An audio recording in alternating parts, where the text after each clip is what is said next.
Já parou para pensar se a gente vive numa espécie de prisão sem grades, onde nossos pensamentos, nossos desejos são meio que moldados sutilmente? E se muitas escolhas que parecem nossas, na verdade, fossem, sei lá, pré-programadas por um governo invisível? É uma ideia forte, né? É, sim, bem forte.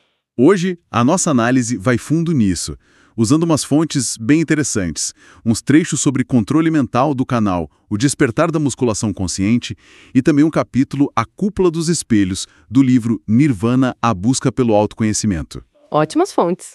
A ideia é tentar entender como a nossa percepção pode ser direcionada, sabe? E se a autoconsciência pode ser, talvez, uma chave para a gente ter mais autonomia. É um ponto excelente. E as fontes sugerem que essa programação ela não vem pela força bruta, né? É mais pela sedução, pela tal engenharia do consentimento. Engenharia do consentimento. Isso. É um conceito que, olha, já tem um tempo, vem lá do começo do século XX, mas que foi se adaptando, evoluindo, e hoje molda nossos desejos de um jeito quase invivível, assim. E nossas fontes falam muito do Edward Bernays nesse contexto, né? Quem foi ele exatamente? Por que ele é tão importante para essa ideia toda? O Bernays, ele foi sobrinho do Freud, para começar. Um pioneiro, assim, fundamental. A grande sacada dele foi perceber que para manipular a massa não adiantava muito usar a razão, sabe? O caminho era ativar desejos inconscientes. Ele basicamente usou psicologia para vender produtos, vender ideias e foi moldando a opinião pública de um jeito muito estratégico. E como é que isso funcionava na prática? As fontes dão exemplos concretos disso? Dão sim, e são exemplos bem marcantes. O Bernays, por exemplo, associou o ato de fumar com a emancipação feminina. Pra quê? Pra vender mais cigarro pras mulheres. Nossa. E ele também popularizou aquele café da manhã americano clássico, com bacon e ovos. Foi um pedido da indústria do bacon. Não brinca. Sério. A lógica era sempre criar uma conexão emocional, simbólica, entende? Nunca muito racional. E décadas depois, outros autores, como Herman e Chomsky, analisaram como a própria mídia de massa podia funcionar de um jeito parecido, filtrando informação, construindo um consenso. E essa dinâmica, ela continua hoje, no nosso mundo digital. Como essa engenharia do consentimento aparece? Olha, eu diria que ela não só continua, como se intensificou e ficou muito mais pessoal. Antes os filtros eram editoriais, né? Jornais, TV. Hoje o grande programador é o algoritmo. O algoritmo. Exato. A gente entrou de cabeça no que chamam de economia da atenção. Nosso foco, nossa atenção, virou o produto. As plataformas são desenhadas para prender a gente ali. E as fontes chegam a mencionar o impacto disso no cérebro, tipo como naquele documentário O Dilema das Redes. Mencionam sim.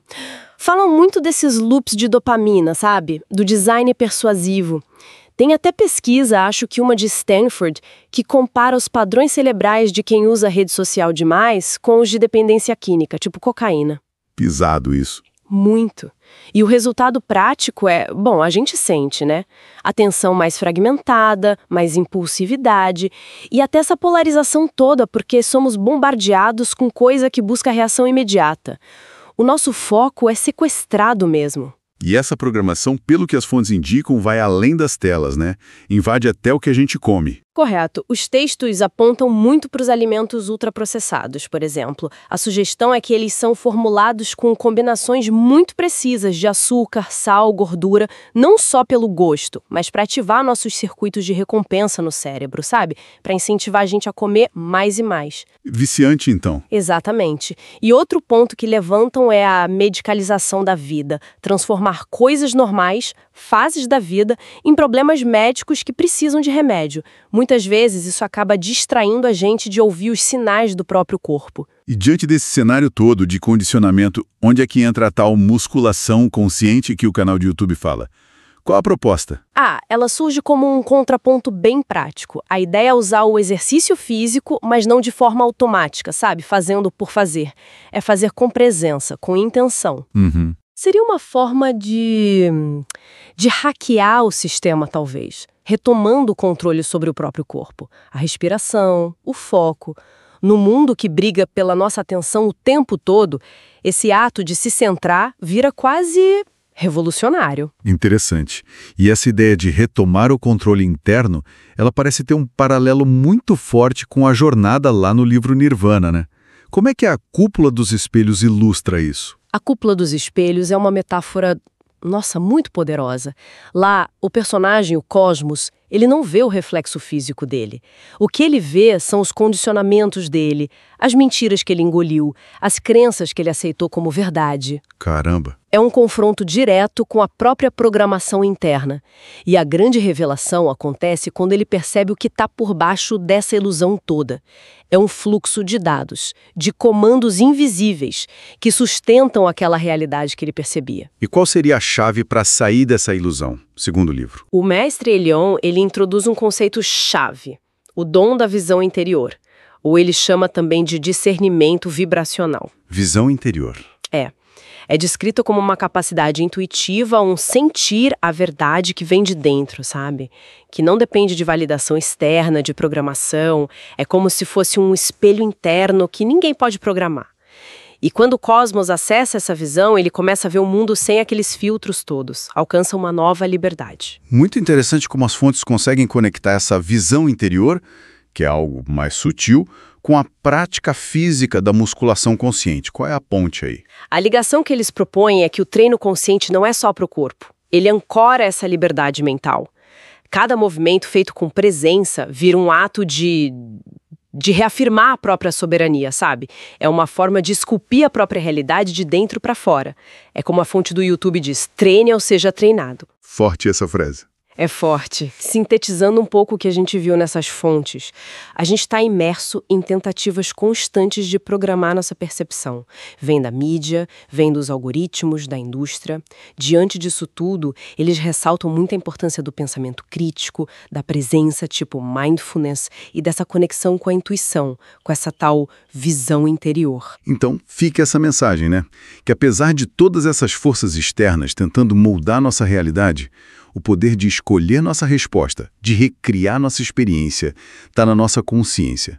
A musculação consciente, então, vira uma metáfora e também uma prática para esse resgate do domínio sobre si. Exatamente. E isso tudo nos deixa com uma questão final para pensar, né?